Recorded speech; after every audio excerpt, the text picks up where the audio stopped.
From New York City for our viewers worldwide, I'm Katie Greifeld. Bloomberg Real Yield starts right now.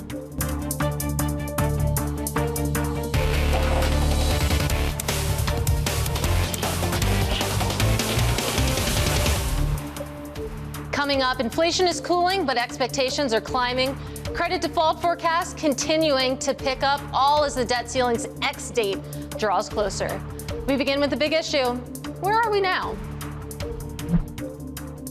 This market, I think, is trying to figure out, do we get some sort of soft landing? Does this work out? Really big schism for this market. Monetary policy acting with the lag. Inflation is headed back to goal. 1 month doesn't make a print. I think it's a head fake. The market is vulnerable. The labor market's really key. The debt ceiling debate. People in D.C. have kind of lost the focus. Having even a technical default is not an option. This really is an issue that needs to be resolved in the next few weeks. Just looking at the risk overall. We know the risk of recession is high. We're seeing the economy slow down. The bond market's been flashing these recession warnings for a while. A lot of humility is in order as we go into the next few months.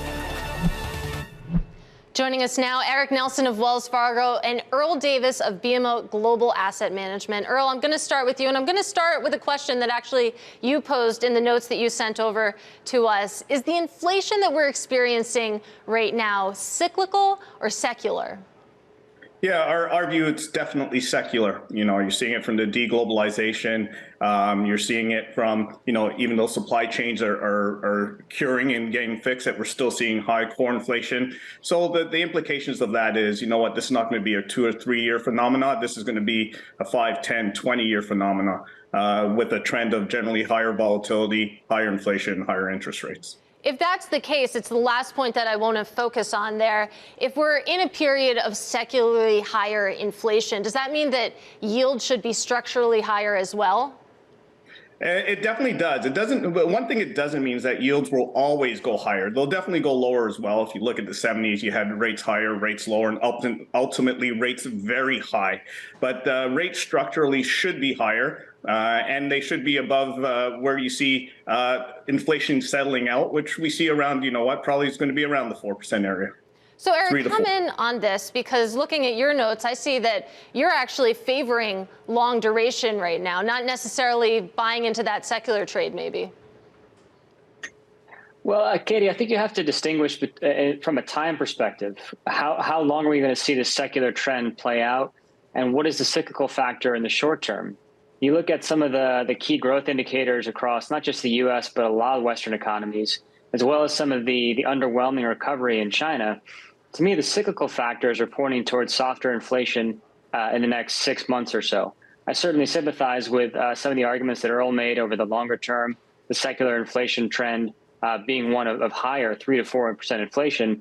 But I think before we get to that point, we're looking for a continued downtrend in inflation into the end of the year on sort of a global recession concern.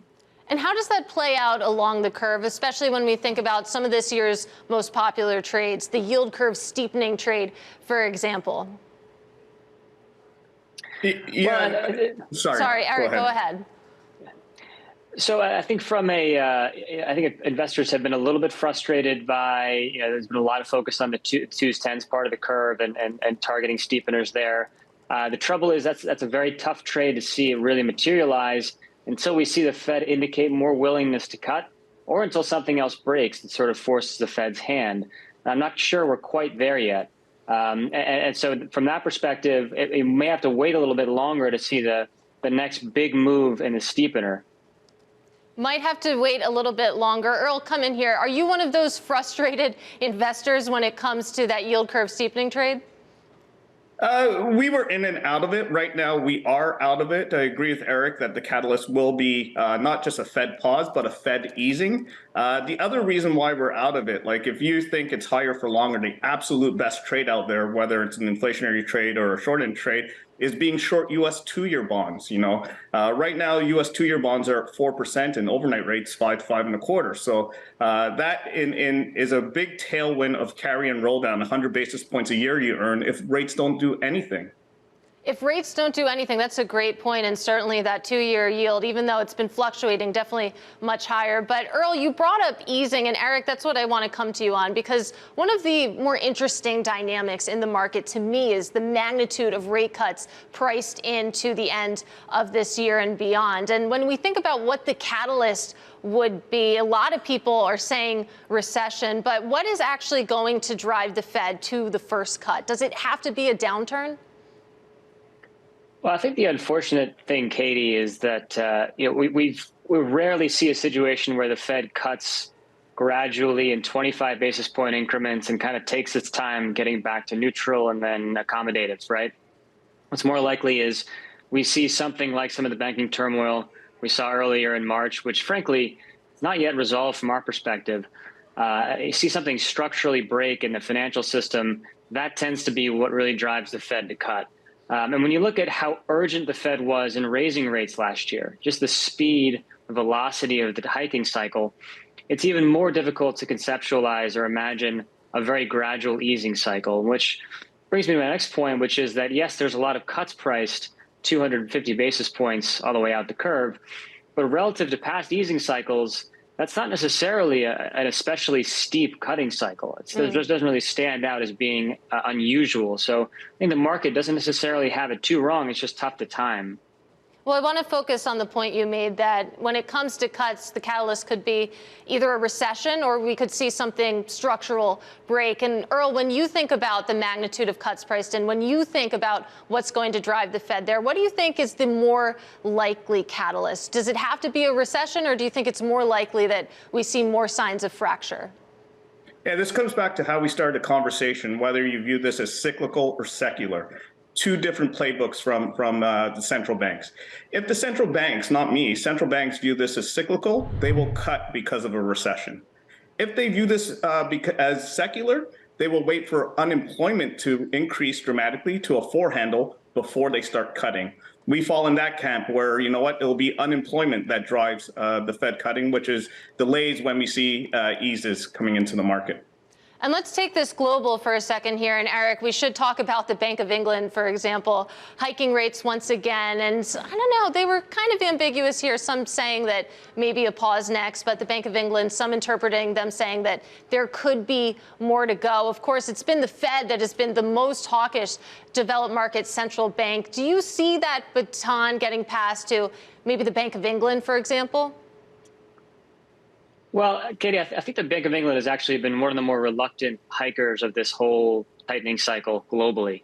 Even you look at Bailey's comments yesterday saying that they may be willing to actually pause. And you know, I think they're having a hard time pausing given the obviously incredibly difficult inflation backdrop, still double digits on a headline basis. But if there's one central bank that probably really wants to stop tightening relative to its inflation outlook, it's probably the BOE. So I really think the Fed is a harbinger of what's to come for a lot of other central banks, which is they're getting closer to or already at their terminal rates. And let's not forget the Bank of Canada really was a trailblazer when it came to actually pausing. But guys, I promised you both before the show started that we're going to talk about the debt ceiling, and it's finally time because we heard from Treasury Secretary Janet Yellen earlier today saying that there's limited options for this debt ceiling debacle short of Congress taking drastic action.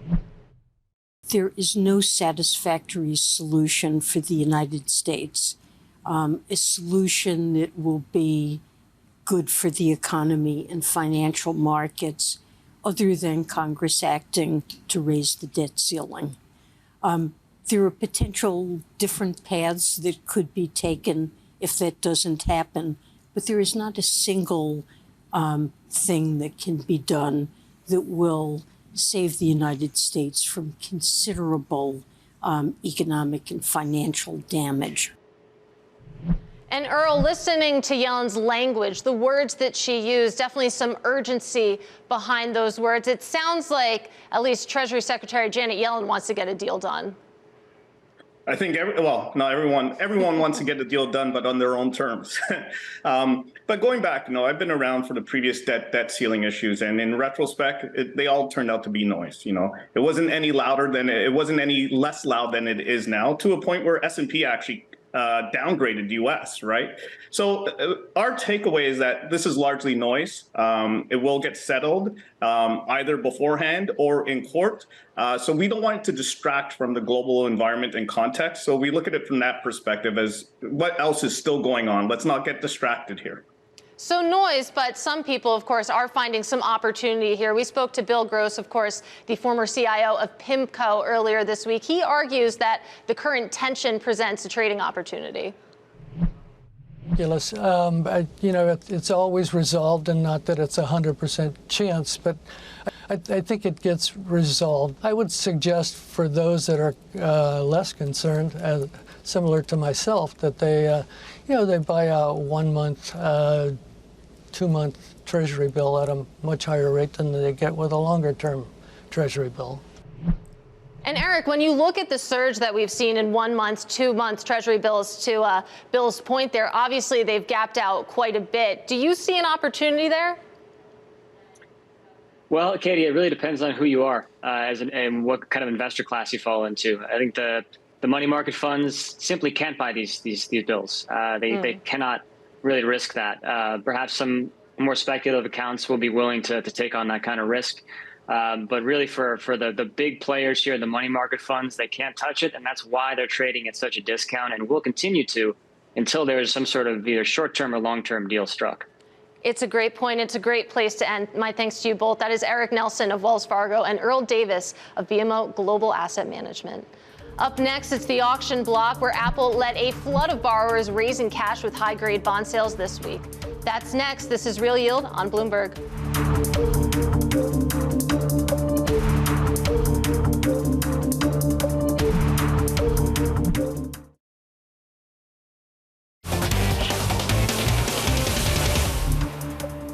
I'm Katie Greifeld. This is Bloomberg Real Yield. Time now for the auction block, and we start with bond sales over in Europe because it was the busiest week for investment-grade corporates since March. You had companies like L'Oreal and AT&T helping to push issuance to around 40 billion euros. Over here in the U.S., Apple, Merck, and T-Mobile, just some of the notable names with offerings this week. Total weekly sales coming in at over $33 billion. And in high yield, companies have sold more than $1.5 billion in May to drive up this month's tally to around $9 billion, up more than 100% compared to last year. There's still, of course, more than 2 weeks to go. Meanwhile, Christina Campmany of Invesco says that credit is something to stay away from right now. When we look across the board and we kind of think of three levers of rates, credit, FX, credit, I think is the least compelling to us across those. And certainly like when we look global, so FX on a global basis probably is the most compelling. But if you just think about credit in the US, credit valuations are on the rich side. I think mortgages look more interesting than credit, than IG, certainly.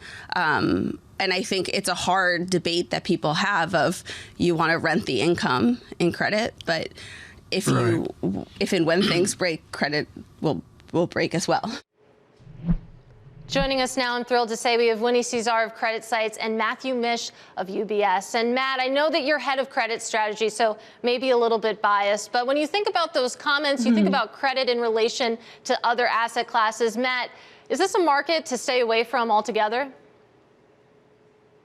So I think you have to differentiate based on timing. In the short run, we are in the Q3 recession camp. That being said, we think it's a mild recession. So I think we certainly would agree with the view that interest rates, the very short end of the corporate credit curve, and arguably other safe haven assets are probably more attractive, I would say, from a cross asset perspective. Having said that, we do think the recession is mild. We have the Fed cutting quite aggressively starting in the fourth quarter.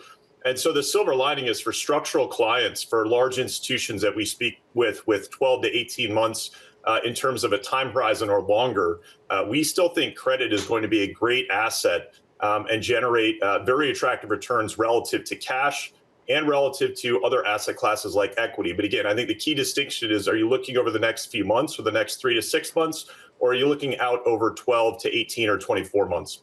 Well, Matt, I'm glad you brought up that cross-asset view because, Winnie, I'm looking at your notes, and you wrote actually that in a bumpy landing scenario, U.S. corporate credit is well-positioned relative to equities. Walk us through that call. So what we think is the corporate credit universe has really improved itself from a fundamentals perspective.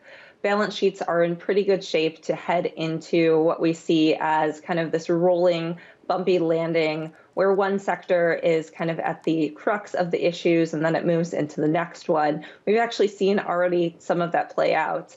And given where current all-in yields are, we think that there's a lot of cushion to offset you against some spread widening. And we do think that we've perhaps put in the wides and spreads in both investment grade and high yield for the time being, absent a real meltdown with the debt ceiling.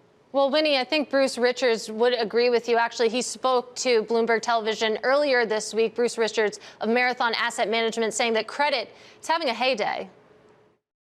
What makes this the golden era of credit is very different. We'll see a 10% default rate before this is all done with, but we'll see 90% of the credits, therefore, not default.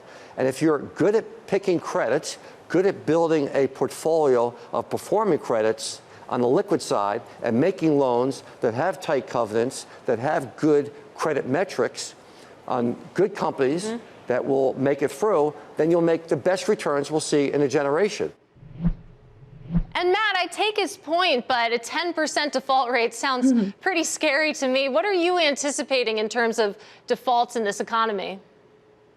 I mean, we're looking for a peak of about 6% for high yield bonds early next year, leveraged loans at about 8 or 8.5%. So for the loan market, it's going to be an above average recession, default experience. What I would say is we think everything pivots around the short rate.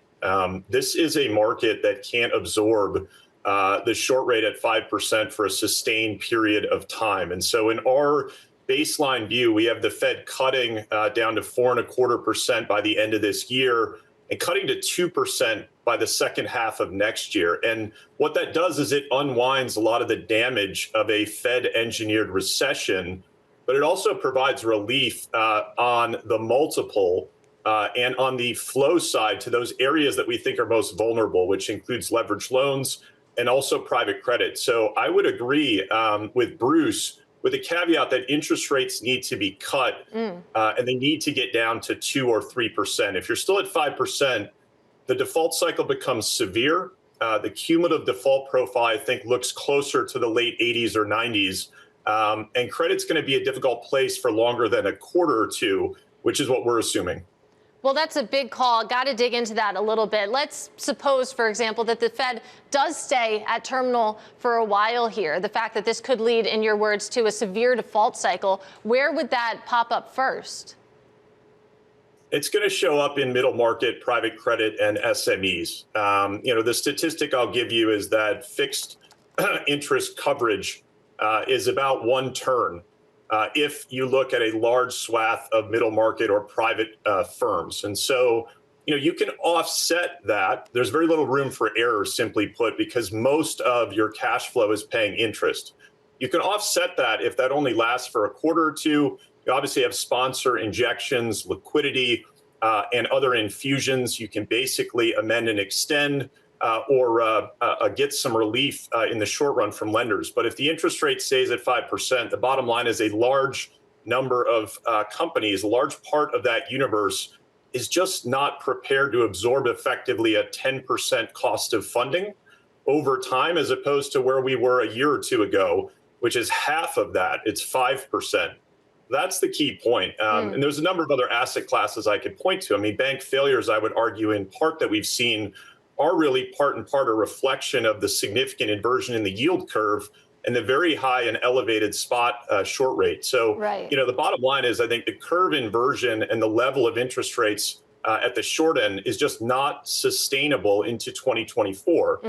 If, higher inflation or if a Fed reaction function that is less elastic with the data keeps us there, you need to be more concerned about growth and the cumulative default cycle. Right. Well, Winnie, build on this. Again, let's assume that this is a Fed that stays on hold at 5%, 5.25% for a while here. What does that mean for the corporate credit landscape?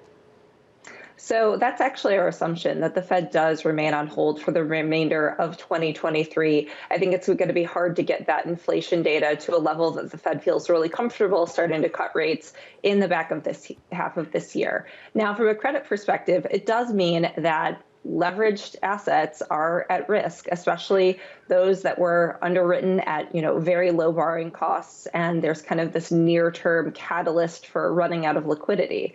The good part of the leveraged loan market and private credit market is there's a lot of ability for kind of negotiation, amend and extends, the kind of willingness of sponsors to frequently kick in more capital to extend that liquidity runway. And we don't think that we're going to be at 5% for the next 3 years. It could be into 2024, and then rates start to fall. We are seeing, the vulnerability in the CCC market, in the high yield bond market, starting to see, more loans of concern pop up as well. Media, healthcare, some telecom. There's definitely some sectors that have been at the crux of some of these issues. Right. But really, to me, it's more was this a good company with a bad capital structure, or just kind of a lousy company and a bad capital structure? And that's where you're going to see defaults really center.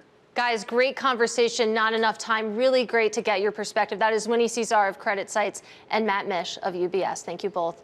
Still ahead, it's the final spread. The week ahead, we're going to get into it next. This is Bloomberg.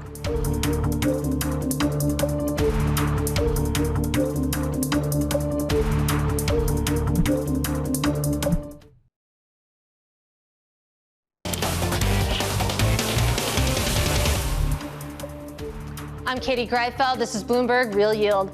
Time now for the final spread. The week ahead, coming up, we have Fed speak kicking into high gear next week, starting Monday with Bostic, Kashkari, and Cook.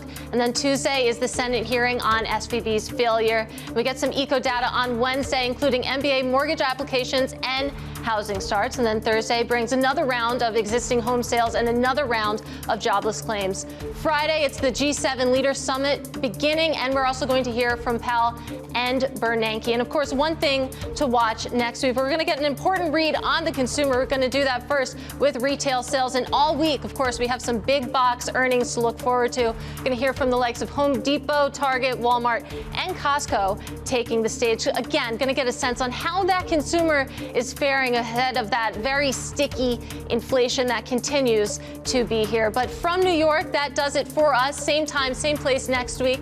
This was Bloomberg Real Yield, and this is Bloomberg.